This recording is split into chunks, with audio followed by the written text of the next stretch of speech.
구독, 좋아요, 알림 설정까지 부탁드려요. 안녕하세요. 찐테크TV 해외 주식 찐 이슈입니다.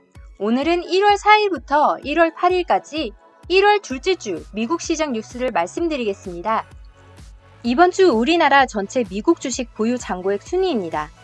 1위와 2위는 테슬라와 애플입니다. 테슬라는 잔고액이 1조 이상 증가했고 애플은 2,500억가량 증가했습니다.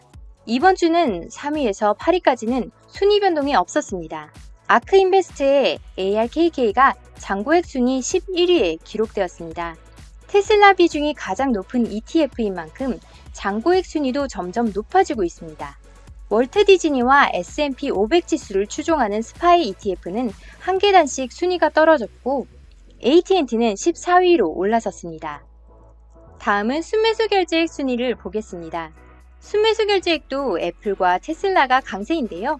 특히 테슬라는 1월 8일 기준 880달러를 넘어서며 다시 한번 천슬라를 향하고 있습니다. 바이두는 중국 리스크에도 불구하고 지리 자동차와의 자율주행차 협업 소식에 매수세가 증가했죠. 또한 5위와 11위에는 각각 LIT와 ICLN ETF가 기록되었습니다. LIT ETF는 리튬 생산업체 및 주요 배터리 업체를 추종하며 ICLN ETF는 친환경 에너지 사업군에 투자하기 때문에 이번 블루웨이브로 인해 매수세가 증가한 것으로 보입니다. 6위에는 전고체 배터리 생산업체 퀀텀스케이프가 올라왔는데요. 회사 주식을 내다 팔 것이라는 루머에 휩싸이며 한때 41%나 급락했지만 CEO가 직접 이를 해명하며 다시 매수세가 증가했습니다. 테슬라 소식입니다. 모건 스탠리의 아담 조나스가 테슬라 목표 주가를 540달러에서 810달러로 높였습니다. 그 후 미국 기준 1월 7일에 810달러를 이미 넘어섰고 8일에는 880달러를 넘었습니다. 다른 기관은 목표 주가를 1232달러까지 올리기도 했습니다. 모건 스탠리의 애널리스트 아담 조나스인데요. 테슬라에 대해서는 항상 보수적이었습니다.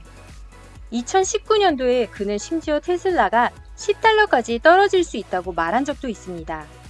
실리콘밸리의 자동차 제조업체가 과대평가된 것이 아닌가 우려하면서 말이죠. 스티브 랭크스의 자료인데요. 25명의 월가 애널리스트가 테슬라 목표 주가를 산정했는데 그 중에 가장 높은 값이 아담 조나스의 810달러입니다.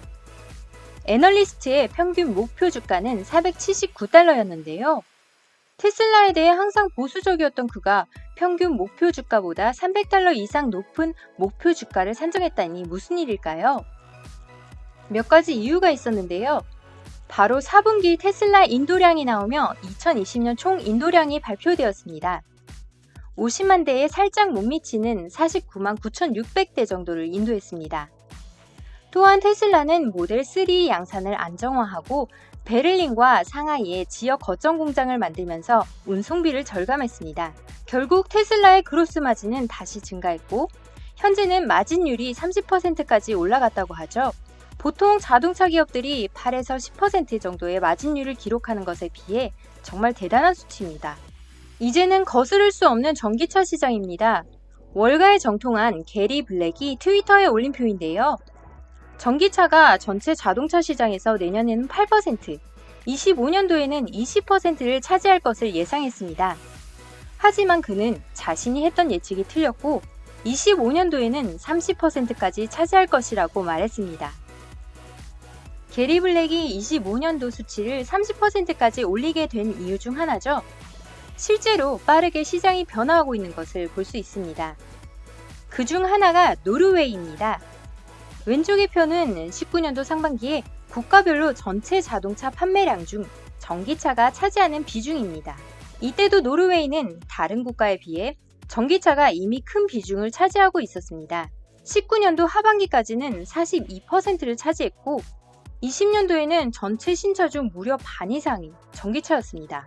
노르웨이가 25년까지 휘발유와 디젤차 판매를 금지하고 세금 혜택을 주며 공격적으로 전기차 시장 육성에 힘을 쓴 것도 있지만 어찌되었든 전기차 시장에 큰 파도가 오는 것은 마찬가지라 생각됩니다.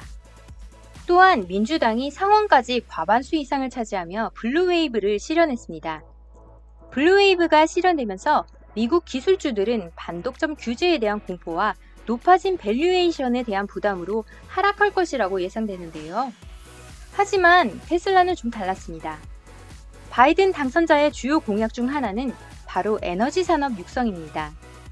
테슬라는 전기차 생산을 통해 친환경 에너지 사용에 앞서고 있고, 솔라루프의 경우는 직접 태양광 에너지를 활용하는 기업이기에 더욱 바이든의 정책을 통해 탄력을 받게 되겠죠. 또한 민주당에서 유력하게 추진할 정책은 바로 전기차 보조금 지급입니다. 정부에서 보조금을 지급한다면 테슬라 입장에서는 가격 경쟁력을 더욱 높일 수 있다 생각됩니다.